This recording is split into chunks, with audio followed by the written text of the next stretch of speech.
السلام علیکم، کیسے ہیں آپ سب؟ امید ہے خیریت سے ہوں گے۔ اللہ تعالیٰ سب کے لیے آسانیاں پیدا فرمائے اور آپ کو دوسروں کے لیے آسانیاں پیدا کرنے کی توفیق عطا فرمائے۔ ہم نبی کریم صلی اللہ علیہ وآلہ وسلم کے صحابہ کرام پر جو مظالم کیے گئے ان میں سے کچھ واقعات آپ کے ساتھ شیئر کریں گے کہ کس طرح صحابہ کرام رضوان اللہ علیہم اجمعین نے اسلام کی تبلیغ کے لیے، حق کی سربلندی کے لیے کتنی زیادہ تکالیف اٹھائیں اور کتنے زیادہ مظالم برداشت کیے۔ پچھلے حصے میں ہم نے حضرت حمزہ رضی اللہ تعالیٰ عنہ کے قبول اسلام کا واقعہ آپ سے شیئر کیا تھا۔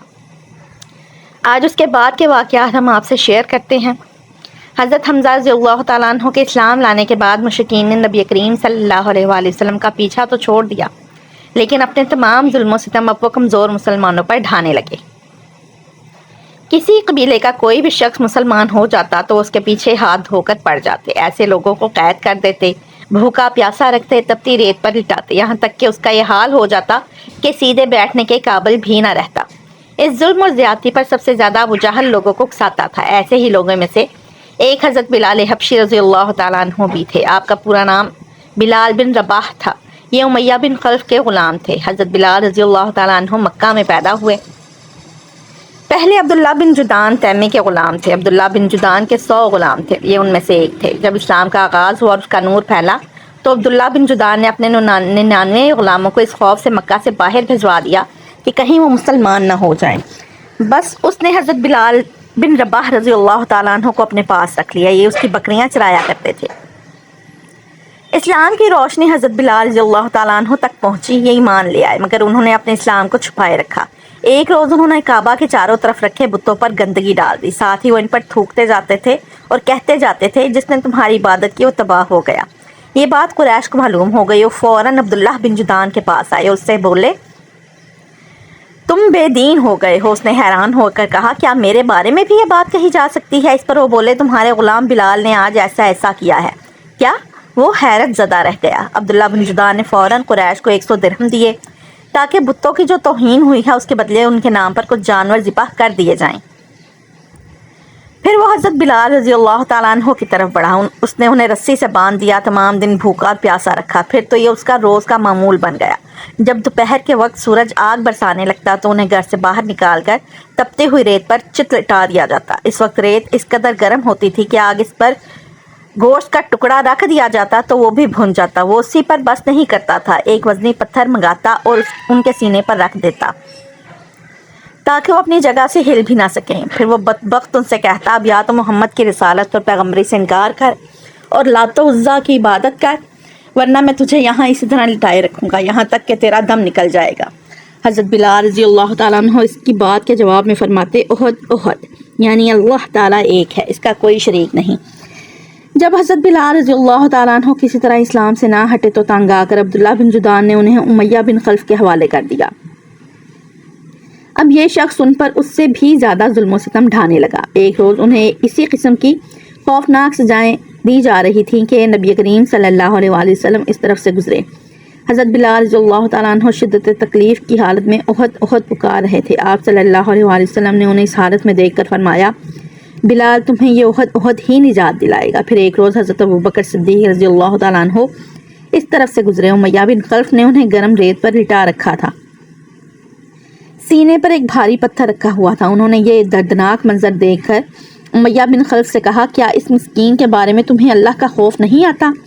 آخر کب تک تم اسے عذاب دیے جاؤ گے؟ امیہ بن خلف نے جل کر کہا تم ہی نے اسے خراب کیا ہے، اس لیے تمہیں اس سے نجات کیوں نہیں دلا دیتے؟ اس کی بات سن کر حضرت ابوبکر صدیق رضی اللہ تعالیٰ عنہ بولے میرے پاس بھی ایک حبشی غلام ہے، وہ اس سے زیادہ طاقتور اور تمہارے دین پر ہے، میں اس کے بدلے میں تمہیں وہ دے سکتا ہوں۔ یہ سن کر امیہ بن خلف بولا مجھے یہ سودا منظور ہے۔ یہ سنتے ہی ابوبکر صدیق رضی اللہ تعالیٰ عنہ نے اپنا حبشی غلام اس کے حوالے کر دیا۔ اس کے بدلے میں حضرت بلال رضی اللہ تعالیٰ عنہ کو لے لیا اور آزاد کر دیا۔ سبحان اللہ، کیا خوب سودا ہوا۔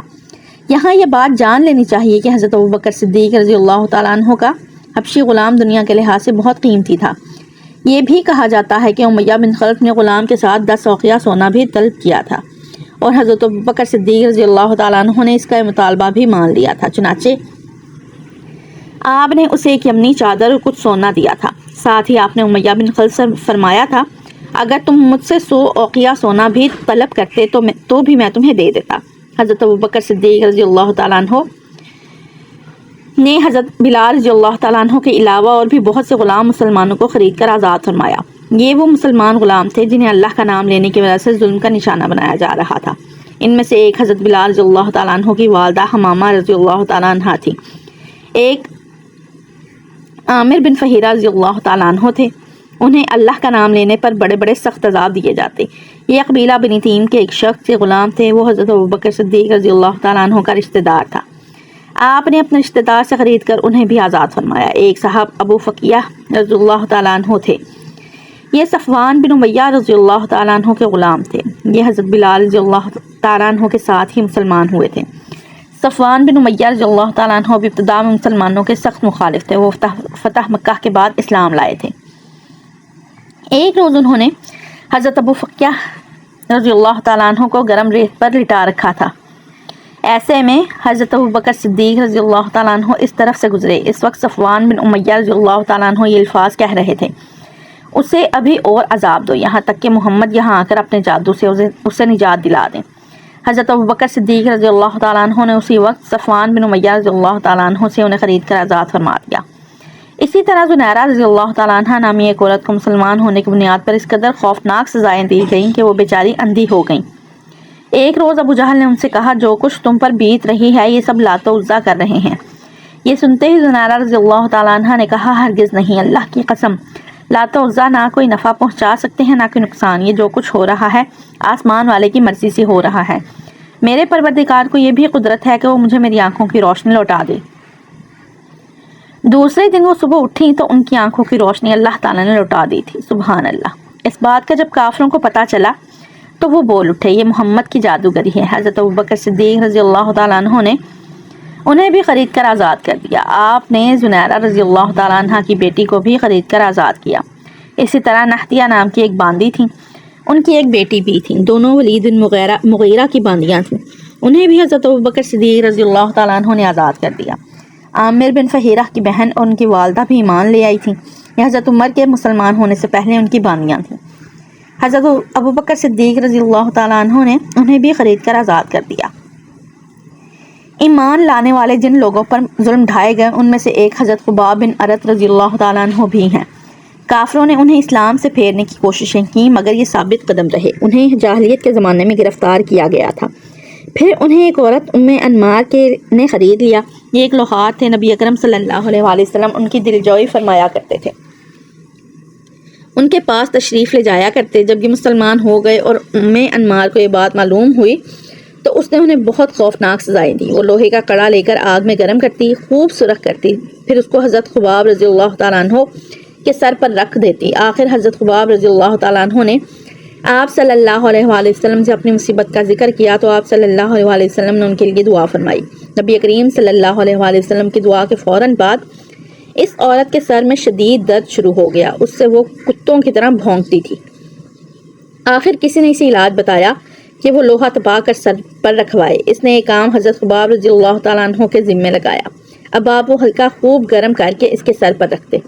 حضرت خباب بن ارت رضی اللہ تعالیٰ عنہ فرماتے ہیں، ایک دن میرے لیے آگ دہکائی گئی، پھر وہ آگ میری کمر پر رکھ دی گئی اور پھر اس کو اس وقت تک نہیں ہٹایا گیا جب تک وہ آگ میری کمر کی چربی سے بجھ نہ گئی۔